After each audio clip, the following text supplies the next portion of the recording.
Listen up, sports fans. Your favorite sportsbook, BetUS.com, is back for our 28th year of NFL action. With the industry's biggest sign-up bonus of up to 200%, BetUS offers our members the opportunity to cash in on all your favorite sports, including NFL, NBA, MLB, and more.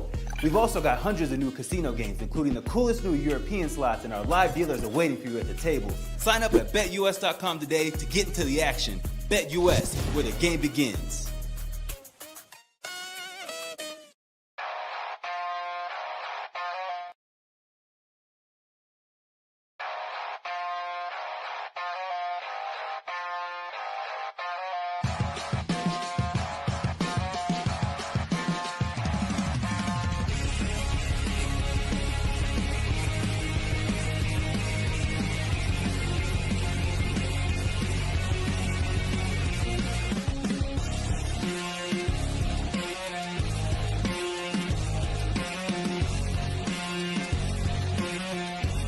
And now, broadcasting live from Las Vegas, the Snake Sports Talk Show with Jake Silva starts now. All right, here we go. We are live on a Tuesday night with so much to talk about. The Emirates NBA in-season cup is underway here tonight. But we got plenty more to talk about here on the Snake Sports Talk Show, wherever and however you may be watching and listening. Thanks for making us part of your lovely evening. Chase Steffes is going to be joining us here in about a couple of minutes, but I will tell you what, though, college football, it's gearing up and it's going to be exciting. We got also some NFL talk as well, but I mean, look, I'm going to be putting one league up on blast. So you do not want to end up missing that. Chase is going to be joining us here in a little bit. But before he does end up coming up on here, let's just talk about right now what we witnessed up on Monday Night Football. So, I mean, I didn't really care too much for the Atlanta and the Raiders game because I just think now with Kirk Cousins right now, why do you not put Michael Penix in? What are you afraid of? There's 3 weeks left of football. I understand what everybody's feeling. Well, they don't want to rush the kid out. We don't want to end up doing all this. But you know what, though? Kirk Cousins really hasn't been the same. He hasn't been the same quarterback since he came back from an Achilles heel injury. And you know what's crazy about all this is that usually with quarterbacks, when they come back from an Achilles heel at the age that they are, it's not the same quarterback. They get tired. They get gassed. And so it usually makes it a lot harder. But the difference of it is that with Michael Penix, you know what you're going to end up getting. And, everybody wants to throw out injury history, all the rest of it. So this is why I didn't care about the Atlanta game. I cared more solely about the Minnesota Vikings and the Chicago Bears. Why? Because I think what we saw Sunday night, I want no part of the Green Bay Packers. I want no part of the Tampa Bay Buccaneers. And I certainly don't want any part of the Minnesota Vikings. I don't care what anybody says with the Sam Darnold talk. Sam Darnold looks so good with this offense. And it looks like such a complete resurgence. This team looks legit. And here's the other thing that's also going to scare a lot of Detroit Lions fans is you got a lot of injuries on defense. Right now, Minnesota looks like the prime team that could be chasing for the number one seed. And they could be chasing for the NFC North's crown. And you know what? Kudos to everything that's happened. I mean, Brian Flores is arguably one of the best defensive coordinators right now that we're watching currently with the defense. Andrew Van Ginkel, Jonathan Grenard, they still got a veteran in Harrison Smith. And even when they added Stephon Gilmore, they've added a corner. They needed at least some defensive help. They're getting to the quarterback. They're shutting down a lot of the passing plays. And I just think it looks so legit. And Minnesota is not a team I would ever want to mess with come the playoffs. Them, Green Bay, Tampa, and listen, I love the Detroit Lions. I really do. They have a very overpowering offense. I'm not going to take that away from them. But the defense is so brittle right now because of 20 players total on the IR. I'm sorry, but Dan Campbell, when he ended up going for that onside kick, he doesn't trust his defense. And you know what? With that many injuries, I probably would be feeling the same way as Dan Campbell is. But that overpowering offense, it's put into a point where they have to go into shootouts. They have to put up the points. You know, with Minnesota, they've only had, and correct me if I'm wrong, only had one ugly game. And that was against Jacksonville, 12-7. Remember that? That was the only ugly game that I witnessed that looked really bad. But since then, I've had no doubts about Minnesota. They've been playing on a roll. Defense looks so good.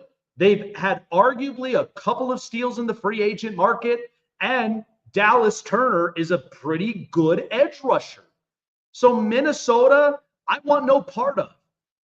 And you know what's funny is I've been talking about this. Chase is my witness for this, but they don't have a problem moving off wide receivers. Remember when they had Stephon Diggs and Adam Thielen on the same field and they traded Stephon Diggs? Who was that first-round pick? Oh, that was Justin Jefferson. And then when they moved off Adam Thielen, they had another first-round pick. Who was that? Oh, that was Jordan Addison. They don't have a problem moving off wide receivers because they have a talent nick right now for wide receivers, and it looks really good. So they don't have a problem with it. All they needed was they just needed a competent quarterback, and nobody anticipated Sam Darnold to look the way he is right now. But this makes it even sweeter than a bridged deal that he's initially taking. And granted, and this is what I talk with everybody, and I'll talk a little bit more about Sam Darnold's fate here, but they are building this up. So when J.J. McCarthy comes back healthy and he's ready to roll, Minnesota is going to be such a problem. But I love what Kevin O'Connell has put together. I love what Brian Flores has put together on the defense. How could you not root for Minnesota with the way that they've looked this year? I mean, this is incredible. And the NFC North next to the AFC West, I think arguably is the best division in football. I mean, the AFC North, they're just battling tooth and nail against each other. They're the most competitive. But the problem of it is they're very physical to the point these guys get tired and they get gassed. I mean, it happens. But that's how so competitive of their nature. But when you look at like three teams in the same division who are going to be in the playoffs, Detroit, Green Bay, Minnesota. I mean, Chicago's eventually going to get there, and I'll talk about them in a little bit. But I just think it's just incredible to me what Minnesota has done. Overpowering offense, defense that looks like they play shutdown. And granted, they'll be in situations where they're going to be battle tested. But I'll tell you what, not only is it that Philadelphia feels like the tough team that's breaking all the rules, but Minnesota, I want no part of that. I think the skull chants are getting louder and louder and louder there in Minneapolis. And you know what? I'm all for it. I love it. So let's talk about Chicago, because here's the deal. Caleb Williams, you already know, is going to be their franchise quarterback. There ain't no change in that. But I really hope that Chicago nails the head coaching hire. If they do that, and they also get an offensive coordinator there, my guess is they'll be fine. And you know what? If the head coaching hire outweighs the problems that Chicago's had as a culture, and with the McCaskies, you know, they can't find quarterbacks, they can't develop offense, they can't do this, they can't do that, I think it'll be a lot easier for Chicago fans. And Bears fans can be well rested of knowing the fact they get the right coach, everything's going to be fine. But I think a lot of that is because it's all on Ryan Poles, it's all on Kevin Warren, and it's also all on the McCaskies. You cannot afford to screw this up. Whether that be Ben Johnson, whether that be Mike Vrabel, any of those coaches. But if you end up missing up on a coach, that's a Chicago problem. It's everything in Chicago. It's not the quarterback. It's not what they didn't do up on offense. They took a chance on an offensive line, and I thought it was going to be better. And I was wrong. They regressed so heavily that I can't even believe this offensive line. I like Tevin Jenkins, but this is bad. But at the same time, I think Keenan Allen's going to be out in Chicago, but you have DJ Moore, you have Rome Odunze. You just need to get some consistency on that run game. That's the one thing they got to do. Fix the offensive line to protect Caleb Williams so he doesn't get smashed and get folded every time that they're pushing for a draft spot. You got to protect your quarterback. Defensively, I've never had a problem with Montez Sweat, Jalen Johnson, one of the other young corners that they have. I've never had a problem with Chicago's defense. They've always been defense first. But offensively, if you're going to make this right, don't completely break and bend your future franchise quarterback. You've got to make this right. And you know what? They do this, Chicago fans can breathe. Right now, they're kind of feeling like they're choked up. They barely got any oxygen. But it's all going to be fine if they get the coach right. They don't. This whole thing from northern Illinois to southern Illinois is going to look like it's going to be lit on fire if they don't make that happen. Because now it's not just a Justin Fields problem. It's a Chicago problem. And that's what Caleb Williams is having to deal with on his shoulders. So, Chase, I'm telling you right now, I don't want any part of Green Bay, Minnesota, Tampa Bay. Because here's the thing. Detroit Lions fans, they've been filling themselves for 15 weeks. But this is why it's called the NFL, because these things are bound to happen. But I think right now, this is their uh-oh moment. 20 guys on IR, and I got Green Bay, Minnesota, and Tampa getting hot at the right time, and the way they're playing. Look, I want Detroit to look so good, but the problem is this is hard because now I got no Aiden Hutchinson. I don't have a Lee McNeil. The question is the jury right now is still kind of holding on David Montgomery with the new news that just came out. They say there's a possibility. But again, that's a gamble. And that's up to Detroit if they really wanted to do that.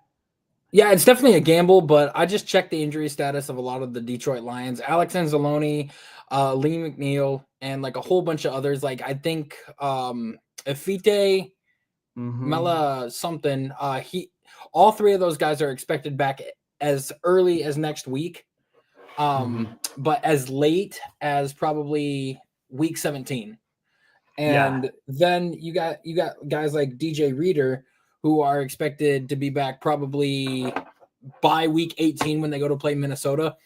And at that point in time, if Minnesota loses at least one more game before that game happens, the Lions lock up the number one pick or the number one seed and everything. What they're hoping for right now is if the Eagles don't lose one more game before then, and they need to play their starters the last game of the season. Otherwise, you will have an issue to where you have the potential to lose the number one seed. But if you get Alex Anzalone back, you get Ali McNeil back, you get Efite back, and Anish Rickstraw is also expected back by week 17 as well.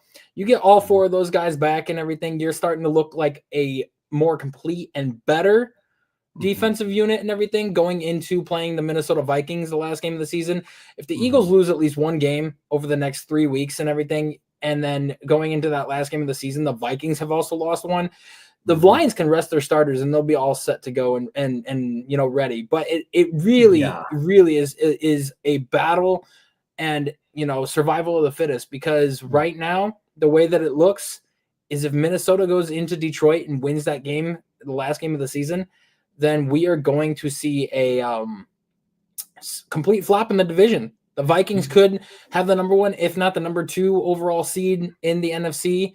And Aiden Hutchinson, they said that they're shooting for the NFC Championship if the Lions make it there. They're not going to rush him back, but having that bye week in the playoffs is going to be much needed for the Lions if they can get the number 1 seed.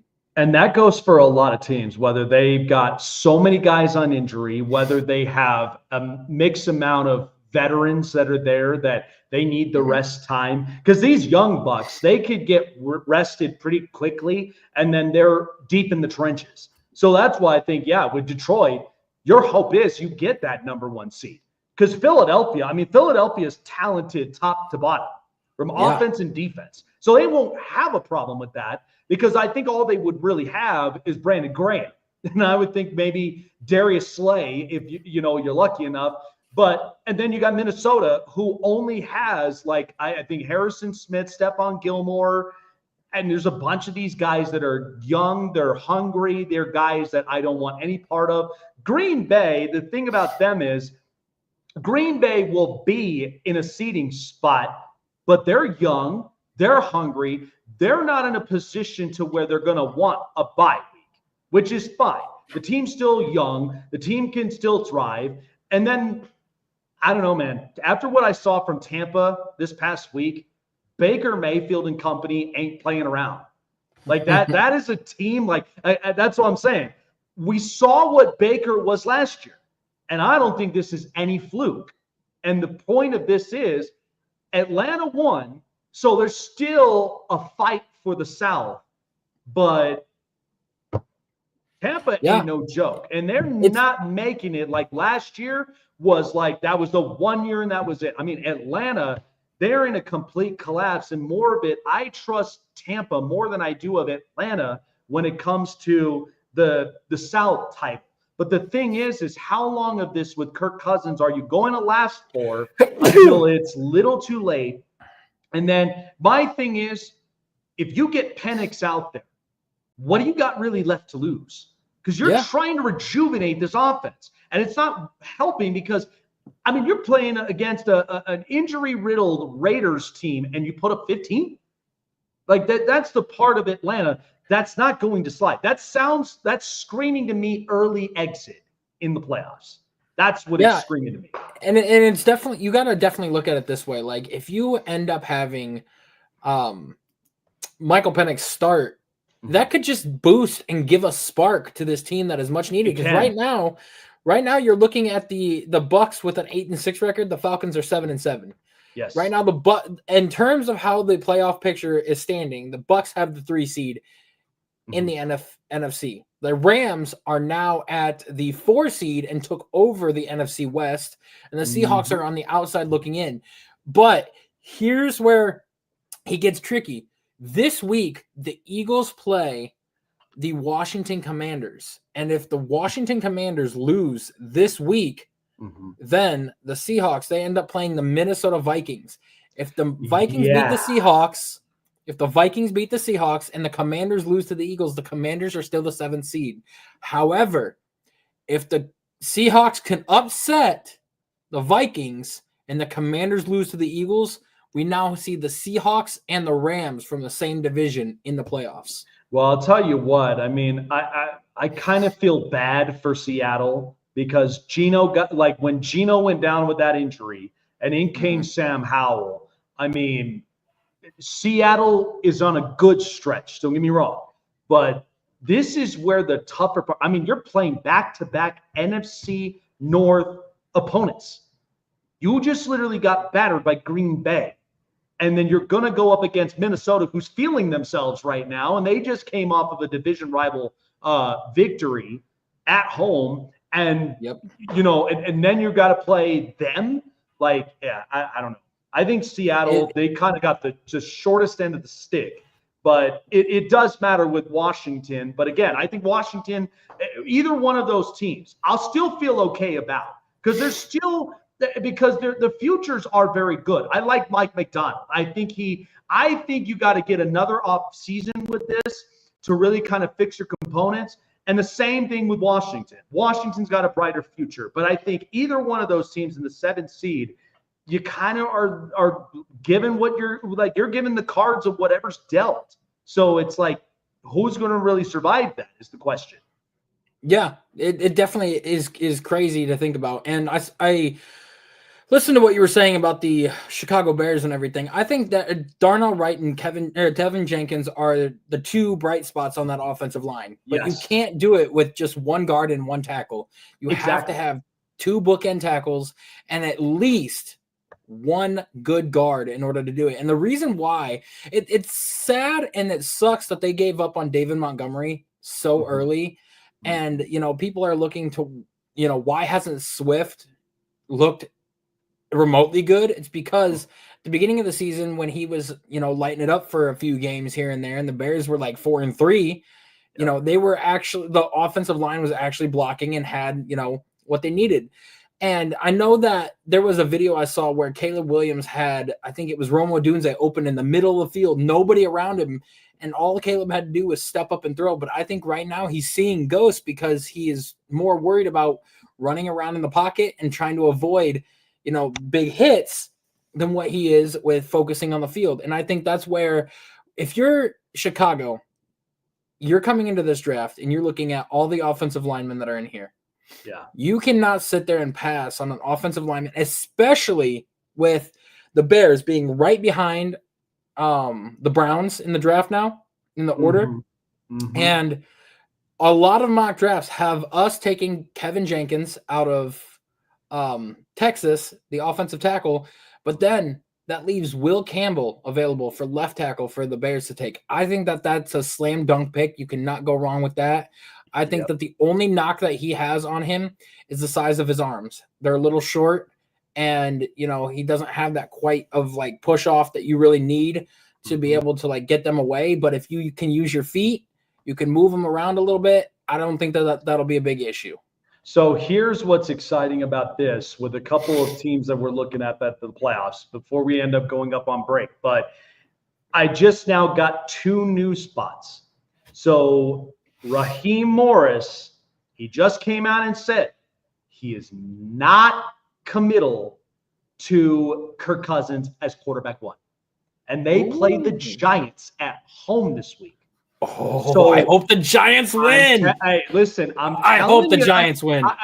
I'm telling you, the Giants are playing obviously for draft spot, but which is why I'm like, why don't you go to Penix?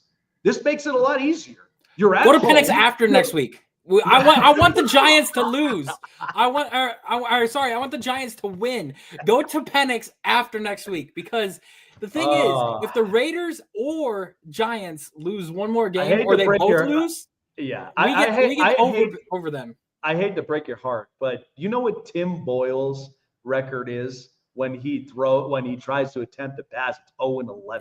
It's gonna be Drew Lock or Tommy DeVito. It's gonna be Drew or Tommy. I don't know. Tommy's been hurt. Drew, I don't know what the deal is up on that. But if it's Tim Boyle again, man, I'm telling you, I'm sorry to break your heart, but that's gonna be. Listen, the Raiders have the Jags, so as long as one of those two can win, we jump them in the standings, because the Giants beat us and the Raiders beat us earlier in the season. So I will take start Kirk Cousins this week, and then start Penix next week. How about that?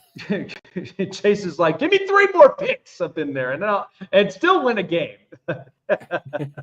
Well, I will tell you what, though. So coming up after the break, because we have the Emirates in-season tournament cup tonight, and it's Milwaukee against Oklahoma City. Well, I had an entire breakout. Okay, I put Major League Baseball on blast, and now I don't think the NBA is going to be safe from what I'm about to say, and more of that coming up. And we're also going to be talking a little bit more about Sam Darnold's fate. What teams I can see make a run at him. More of that coming up. So, like we said, it's been season hit. As you know, it's during the holiday season. You want to give the gift that many are going to love the experience of. And why not give them the gift of tickets to either one of their favorites, whether it's their favorite team in the big house, whether it's following their favorite artist at one of their favorite concert venues, or even favorite comedy shows or more. Why not give them the gift that keeps giving, and that's SeatGeek. SeatGeek is arguably one of the most trusted ticketing apps for your next event. And you can go online. You could also download it on your mobile device through Google Play in the App Store. It's very easy. Download it for free. Never have to cost you a penny. But before you check out with with whatever tickets you are shooting for, as a gift to you this holiday season, and please use this promo code, $20 off of your first purchase of your first ticket by using Snake Sports. That's again, Snake Sports. My gift to you this holiday season here in the month of December. So go online, book your tickets today. $20 off by using Snake Sports at SeatGeek.com, online or through Google Play and the App Store. Want to find your seat for the event of your choice but can't get one that fits your desire or your budget? Well, my friends, SeatGeek has you covered. SeatGeek is the official sponsor of the Snake Sports Talk Show. With a list of over hundreds of events to choose from, SeatGeek will assure you that you won't miss your seat with the amazing deal of your choice at the most affordable price. Whether it's looking for your best seat in the house of your favorite sports team, finding live concerts that get you closer to your favorite artist, or enjoying your spot at your favorite live shows, comedies, and more, SeatGeek has it all just for you. Go online to SeatGeek.com or download the app on your mobile device through Google Play and the App Store. And as a special offer before checkout, use promo code SNAKESPORTS and save yourself $20 off of your purchase of your first ticket, and experience why SeatGeek is the most trusted ticketing app for your next event. Remember, that's SeatGeek.com, and download the app on your phone with promo code SNAKESPORTS for $20 off and find your seat with SeatGeek. Snake Sports Talk Show is sponsored by Muscle Tech, with hundreds of supplements and vitamins to choose from, all packed with 100% all-natural proven ingredients. You can be sure that Muscle Tech will give you the edge and the boost to train and look like your fit and healthy best, whatever your goals are. Try Muscle Tech today and use promo code SNAKESPORTS to save 30% off your purchases. Listen up, sports fans. Your favorite sportsbook, BetUS.com, is back for our 28th year of NFL action. With the industry's biggest sign-up bonus of up to 200%, BetUS offers our members the opportunity to cash in on all your favorite sports, including NFL, NBA, MLB, and more. We've also got hundreds of new casino games, including the coolest new European slots, and our live dealers are waiting for you at the table. Sign up at BetUS.com today to get into the action. BetUS, where the game begins.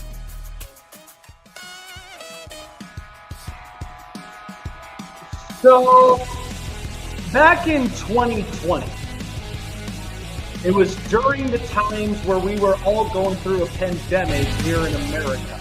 And so years ago, I mean, when I watch sports, right, and usually we always have something to say about a lot of these commissioners, right? And so we talk about Roger Goodell all the time. People will end up saying comments of like, man, the game's getting too soft. It's getting too catered to the quarterback. But yet the NFL is so king because they always know how to get television revenue when it comes to streaming services, when it comes to, the schedules, and even when it comes to future franchise quarterbacks.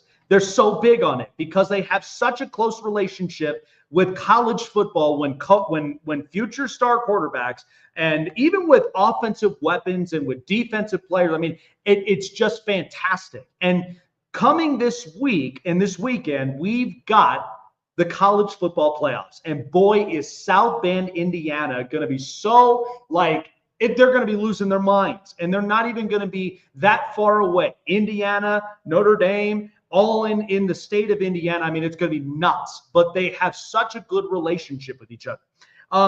We've had, multiple talks with Gary Bettman, the commissioner of National Hockey League, is because hockey has always been such a violent physical sport. But the thing is, it's getting a little bit more technological because it's so hard to keep up with the puck. But the thing that I think is also transitioning is we're not getting a whole lot of enforcers like where we were before. Yeah, you get your Arbor Shakais, you get your Ryan Reeves, you get your Matt Rimpes, you'll still get your enforcers that are going to basically, rattle somebody's cage. But it's much more aggressive on goal scoring. I mean, we've watched this for years with Alex Ovechkin, and then we see this with Connor McDavid. We see this with Nathan McKinnon. So it's so keen for this. And the other thing is, too, they're playing internationally, whether they're in Sweden, whether they have the Stadium Series, the Winter Classic. So there's always fun games, right, in hockey. In Major League Baseball, I put them on blast at one point years ago in 2020 because they took so long to even get a schedule going, because I get it, the pandemic, nobody planned this out. Nobody knew what they were going to do. But the thing of it is it waited way too long than where it should have been, because we got 60 games and we had we had a playoff, and all the rest of it. And I was just like, man, this looks ridiculous. And Rob Manfred was put under fire. But since then, here's where I kind of give Major League Baseball their roses, is because, one, they've inputted a pitch clock. The other thing that they've done is they've implemented the runner on second in the regular season, because we are not going to be going to extra innings on a Tuesday. It's a school night. It's also a work night. You got to wrap this thing up. But in the playoffs, though, that's different. In the postseason, it's king. It's classic. And the other thing is, we're seeing a lot of stars in Major League Baseball now, whether they're international, they are here in the States. I mean, your Bryce Harpers, your Shohei Ohtanis, all of those star players, even Juan Soto getting 15 years, 765. Okay, so they are getting paid loads amount of money. The only thing I do not agree with is the so-called golden rule at bat. I hate that rule, because I'm like, it just doesn't make any sense. But baseball is doing the right thing, because there's so many stars in so many places. But the only issue Major League Baseball is having is their ownership's not spending a lot of money. From your John Fishers to your Mike Rizzos and a lot of other people. And in all these small market poverty organizations, they're really not that poor. Okay. And here's the thing. This is what's the problem with the A's, is because there were 4 players that were reached out before Luis Severino took that contract deal that they reached out for, and 3 of the 4 rejected it. Why? Because they don't want to play in a minor league baseball stadium. That was all their responses. They didn't like it. But either way, Major League Baseball, I give them credit. This postseason and the viewership ratings were through the roof.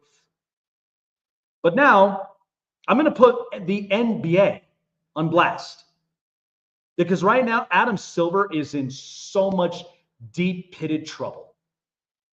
Because right now what's hindering the NBA, and we have the Emirates in-season cup tonight between Milwaukee and Oklahoma City. Giannis against SGA. Even though I think they're both talented players. The problem with the NBA is that I think they've catered way too heavily to these players, where load management is becoming a problem. They're playing selective games, because once Kawhi Leonard implemented that, the sport got worse. And the other thing is, they don't have a close relationship with college basketball at all. Not like the NFL with college football. Because it seems like every time when we get these draft prospects, they're like game ready. Quarterbacks, wide receivers, edge rushers, like offensive linemen, and that's what's so king about the NFL. But I think a lot of that is because even with the NIL and the transfer portal, what that's doing is they're paying these college kids, right? They're making money up off it. But what that's doing is these kids are going to come back to college for either another year, either if it's like not just making the money purposes, but they want to increase their draft stock. They want to be first rounders. They want to be day one starters. Can you be mad at that? No. But for the NBA, what's dying on their sport right now, who am I rooting for after LeBron James retires, I got nobody. Because the problem of it is, with the John Calipari mindset of one and done seasons with some of these kids ain't ready for that. The kids ain't ready for NBA. I don't even have enough household names. But the NBA, I will tell you, is the only thing they're popular at is international. Because we've got most of these players that are either from Latvia or they're either from a lot of these international countries, right? And they're the ones dominating the sport. Giannis, Jokic, lots of these international stars. They're the ones running this league. Our domestic stars are not, outside of LeBron James and Steph Curry. And I think a lot of this is because, granted, Steph Curry changed the game. He changed the way we looked at the three-point line. But it seems to me it's boring as hell because I'm watching 7-foot guys like centers shooting threes. What are you doing? My whole point of it is like when I watched basketball with MJ and Kobe and a lot of these great stars, was you attacked the perimeter. You were perimeter warriors before you ended up shooting the threes. And listen, I don't have a problem with shooting threes, even though I do believe, though, it increases the point lines. But that's not solely why you play basketball. You don't go into the NBA just to shoot. You go to the NBA because, one, you have great dribbling skills, and at the same time, you're attacking the perimeter. You also are somebody that can and is able to shoot. If you got a star that is making 55% of their field goals, right, or maybe even higher, then I know you're a talented player. I'm not looking forward to your three-point percentage, okay? And all of these three-pointers, like this day and age, in a decade, okay, three-pointers back then was at such a low percentage, probably 20% or low. In this day and age, in a decade, it's gone up 44%, which means more players are shooting for threes than they are of give me a bucket, give me a rebound, give me a steal. Whatever happened to that? You know what the NFL, what they brought back this year, which also makes it such a hindrance to wide receivers now? The run game is back. Derrick Henry, Saquon Barkley, Josh Jacobs. I got ground and pound run game, and I've got complete offenses that if you have a run game and you've got offense, you are arguably one of the best teams in the NFL. And that's when you have a run game. But if you have just a wide receiving unit like Miami, look at where that's getting you in your record. You're 6-8. You could have been 8-6, or you probably could have been 9-5. But if you ain't got the run game going and you ain't got the quarterback to even distribute to a lot of those weapons like you should, and you're fixated on wide receivers. I mean, look at San Francisco. I got Deebo Samuel complaining, and he got targeted 7 times, 2 drops, and he only had 16 yards. That doesn't win you games. And so when I look at the NBA, the three-pointers don't win you all the games. And that's why the All-Star game is such a snooze. That's why your in-season tournament, I can understand that. You want a little fun, right? You want a little competition. But nobody's fixated on the in-season tournament. That's not what they're built upon. They're built upon the finals. They're built upon the playoffs. Can you make NBA like entertaining again? Because I heard it from a lot of social media platforms from fans. You know, they're so ticked off and pissed off at the NBA that they're not even dare going to watch it. The only time they will watch the NBA is either one of two things. They either have a parlay bet that you have no choice but to watch the game, or you're going to watch it come playoff time.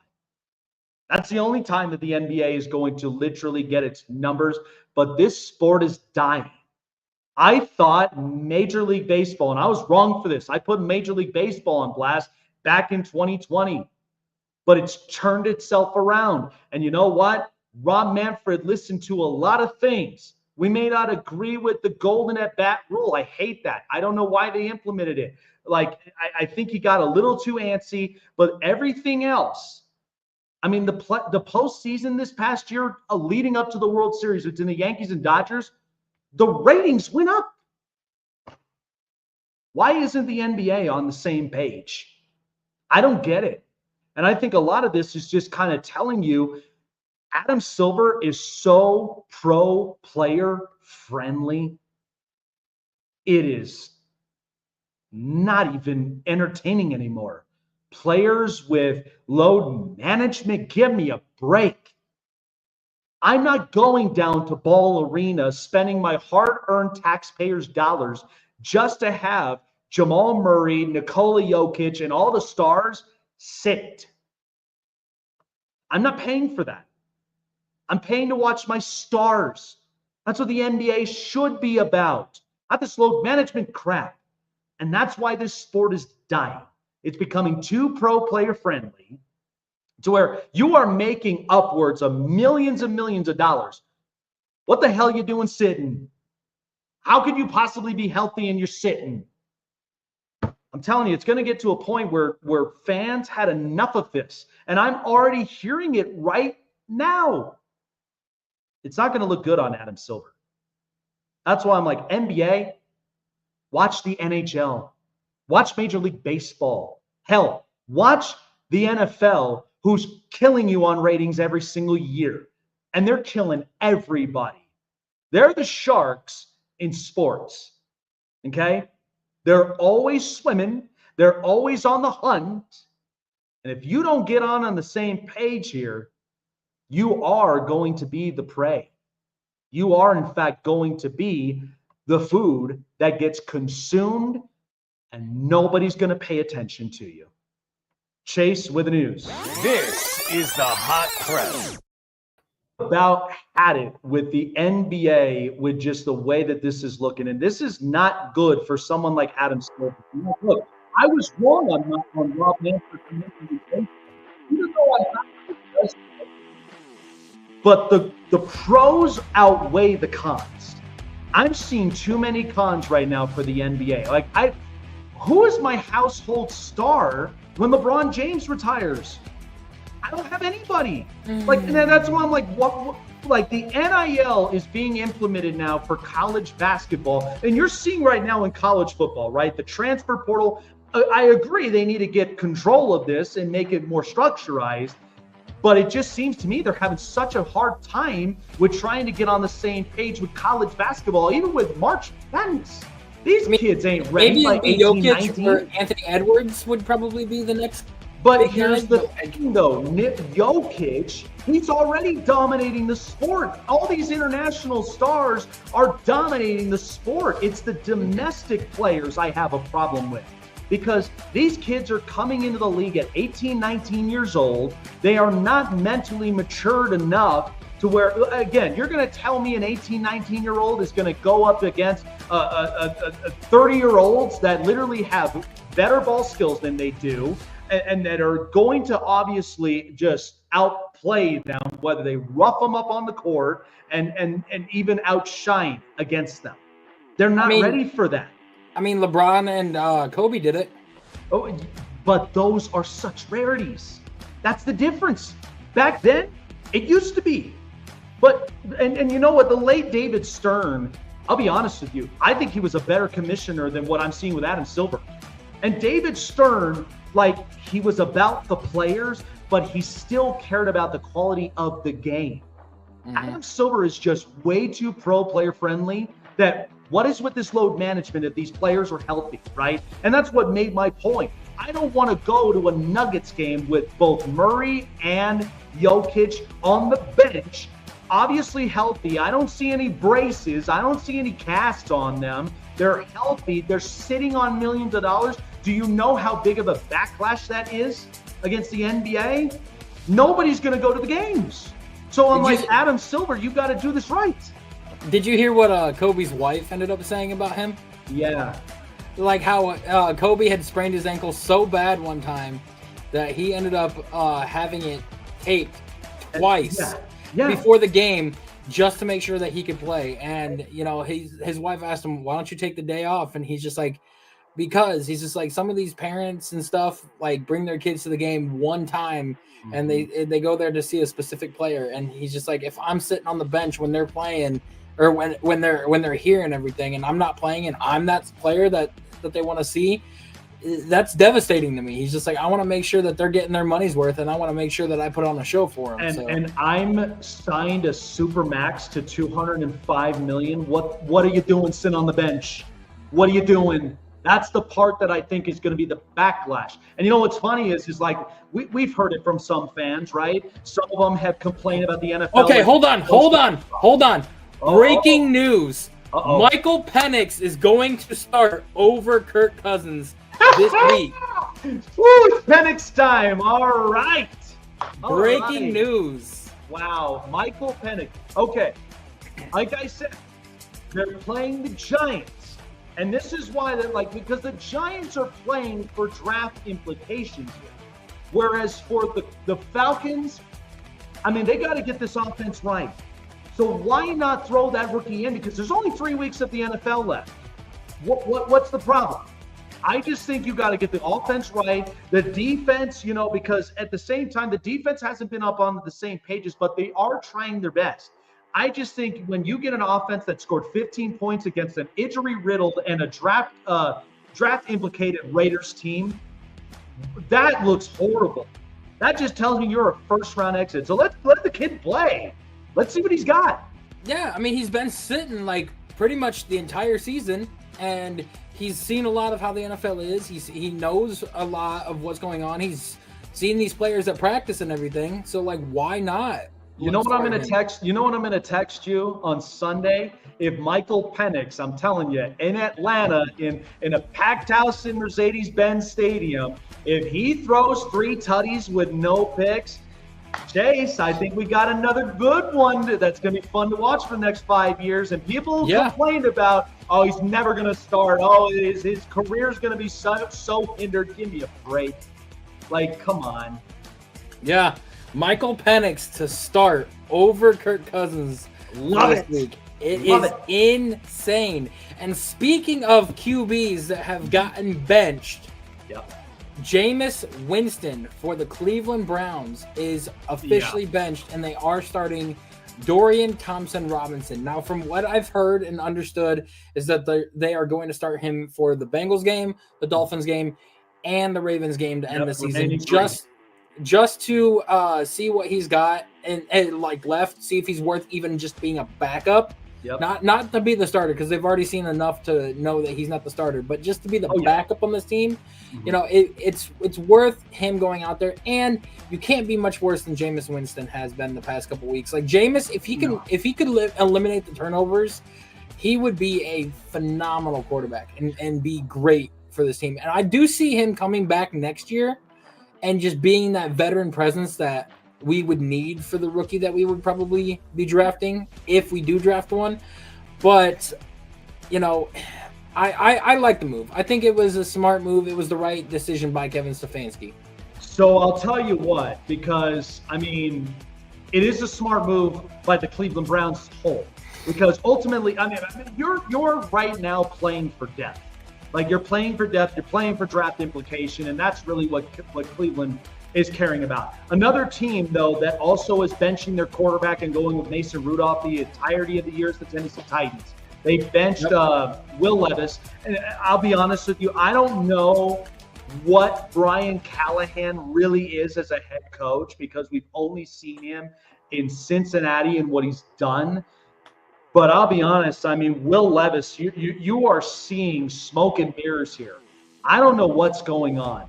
And a lot of that is I think the development is really not there for Will Levis. I mean, it's kind of just, you know, he seems a lot like that Jim Buff guy who's just showing off on social media, his guns, and yet when we see him on his performance on the field, he's holding on to the ball too long. And then at the same time, causing turnovers, and he's getting sacked a lot. I just think right now there's so much turmoil because this has happened, because him and Levis, they both got into it. And that's the thing is I just think there's too much turmoil, and I just don't see this working. I think Tennessee now may be the sneak of needing a quarterback. I don't know if it's a draft pick or if it's a free agent market quarterback, but I think they've moved into that now. Yeah, there's a lot of implication on what they're going to do and who they're going to bring in and what they're going to get and everything like that. And for me, I think that the reason why Will Levis sucks so bad, it's because of Brian Callahan. Because if you go back to last year when Mike Vrabel was the head coach, you had Tim Kelly was the offensive coordinator. Yep. And look at what he was able to do and in what Vrabel was able to do with Will Levis. Will Levis looked competent, confident, and he looked like a future franchise quarterback of this team. He was slinging the ball down the field with accuracy. He was putting it in tight windows and everything, and he was reading the defense like it was nothing. Oh, when I watched that game, when he threw 3 touchdowns and it was just like effortless to DeAndre Hopkins, I thought there was some promise there. And then, granted, you're playing Pittsburgh that next week on a short week, and they're a physical team, but so was Tennessee. But I think the problem with Tennessee is you rip off the culture setter in Mike Vrabel that turned everything sideways, and I think a lot of that just was because of the dysfunctions in the front office. And I've heard this from very close people. I actually have one in mind, and she's told me this herself because she's very close to the team. She's on the field. She's close into Nissan Stadium, and she says, this is all on the implications of the ownership. And you know what? I believe it. And that because I think they're talking about a stadium, renovation, or they're talking about a new build. So it's like, you just rip that off to be bad to now start to put money into a new stadium. And then what do you do then? I think they got to get this right. But it's honestly terrible because Vrabel was that guy that was getting the best out of his players. And with Will Levis, if they cut him, we are going to see another Sam Darnold situation to where he goes to a competent head coach that can offensively call the plays and offensively get it right. The place I could see him succeeding and taking over for the veteran that is now on the team would be the LA Rams. Because with a Matthew Stafford that is getting up there in age, will be 37 years old, has the final year of his contract up next year. Imagine bringing Will Levis in, letting him sit on the bench. He's still on his rookie contract, and then start him the final year with Sean McVay as the offensive mind and the play caller. That would be a recipe for success because it's just like Kevin O'Connell bringing in Sam Darnold and how well Sam Darnold's played in Minnesota. Baker Mayfield, Baker Mayfield with Liam Cohen. Yep. You could see that with Will Levis. Look at how good that was. Tasty. I like that. I like that. It makes sense. And you know what? Because it's caused a resurgence now for both Baker Mayfield and Sam Darnold, and we'll talk about that close to the end of the show. But I think you're onto something from here. And you know what's funny and what's making Tennessee look so bad? Look at how Malik Willis looked in Green Bay. Yeah. Green Bay doesn't freak out, and they actually are such a patient organization that they were patient with Aaron Rodgers. They were patient with Jordan Love. Look at how they were when Jordan Love got hurt and Malik Willis came in. And a guy from Liberty that nobody had any, they didn't believe in this kid when he went into Tennessee. And now, that you could see the difference with teams that know how to build quarterback and they're patient versus a team that just they give up automatically. I like that. Funny? You have Matt LaFleur who coached under Sean McVay. That's right. You have Kevin O'Connell who coached under Sean McVay. That's right. And now you have Zach Robinson who coached under Sean McVay. Yes. Coaching Michael Penix. That's what I'm talking about. You get a guy like Will Levis in there with that Rams offense with Puka Nacua, Tyler Higbee, Kyron Williams, and Cooper Kupp. Imagine what he can do with a competent head coach that knows how to call an offense that suits the quarterback very, very well. And the same kind of play style that Will Levis has is the same kind that Matthew Stafford has. And I feel like if you brought him into LA you could see a resurgence of Will Levis, and it will make people think like, wow, this is something different. And it makes it wonder how awful or competent these people and coaches really are. Now, the final bit of news that I've got is in terms of the quarterbacks that are free agents. You've got Daniel Jones that is going to become a free agent this next offseason. You got Sam Darnold, who's going to be a hot commodity because there's no way, unless they bring him back as a backup, but after seeing him as a starter, people are going to want him on their team. Unless they bring him back as a backup, they're not going to start him next year because they want to go with JJ. Yeah. And then not to mention, you also have Jameis, who is a free agent. Mm-hmm. These three quarterbacks are going to be hot commodities for a lot of teams. I could see Sam Darnold going to Cleveland to be that stopgap quarterback and a guy that could be competent and run the system that Kevin Stefanski is running, which is sort of similar to what Kevin O'Connell is running in Minnesota. Mm-hmm. You could see the Saints be a team to pick up Daniel Jones, or the other team that I could see doing it would probably be the New York Jets because they're not going to be in a position to draft a quarterback. And then finally, Jameis Winston. He could be a stopgap quarterback. His two destinations I see is either the Cleveland Browns, or I could also see him going to a team like the Raiders as a bridge gap quarterback for serviceable. The next guy. He's got an arm, and you know what? And you know what that is that that's also helping out for even as that. I mean, I still believe they're the high favorites to land Shedeur Sanders, and very much so. If they don't win next week, if they win next week versus the Jags, they're out of that running because right now the Browns are at the seventh pick. Mm-hmm. If the Raiders and the Giants are right there too. Mm-hmm. Yep. If the Raiders or Giants were to lose, the Browns jump from 7th to 4th in the draft because everybody that's ahead of them moves up, and the Raiders would fall back behind the Browns. And everybody's just like, how? If the Raiders have 3 wins, the Browns have 3 wins, but the Browns lost to the Raiders earlier in the season, so they would be ahead of them in terms of picking. So that means that would leave either Shedeur or Cam Ward for Cleveland to pick up. All right. Nice. Well, chase of the news. This is the hot press. So keeping on here with just the final couple minutes, and I wanted to kind of talk about this, leaving Chase up here. So I was listening to a lot of other analysts, and I was kind of trying to break this down because we're trying to figure out, I mean, ultimately, I know what the Minnesota Vikings plan is, and it looks really bright. I mean, J.J. McCarthy is their future. There's no question about that. Yep. Sam Darnold has had arguably a very high resurgence year, a lot better. And I think this is what happens when you're not in a turmoil organization like the Jets or the Panthers. My deal is this, and I'm looking at the draft implications. We'll talk more about that this week.